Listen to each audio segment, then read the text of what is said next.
Happy Tuesday po mga kabalisong. Inaasahan pa rin po ng Pag-asa ang maulap na kalangitan na may kasamang pag-ulan sa mga regiyon po ng Cagayan Valley, Cordillera, Aurora at Quezon. Ito ay dulot pa rin po yan na umiiral na northeast monsoon o yung hanging amihan.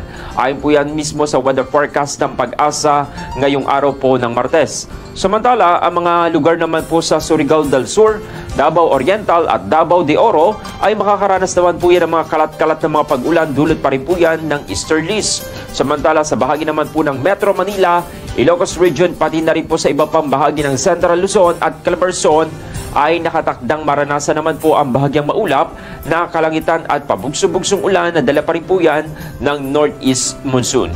Huwag rin pong kalimutan na inaalis ng Pag-asa ang posibilidad ng mga ambon sa iba pang bahagi ng bansa dahil pa rin po yan sa umiiral na easterlies. Samantala, pinapayuhan naman po ang publiko na maging handa at mag-ingat sa posibleng mga pag-ulan at pagbaha, lalo na po yan sa mga lugar na apektado ng mga nabanggit na kondisyon sa panahon.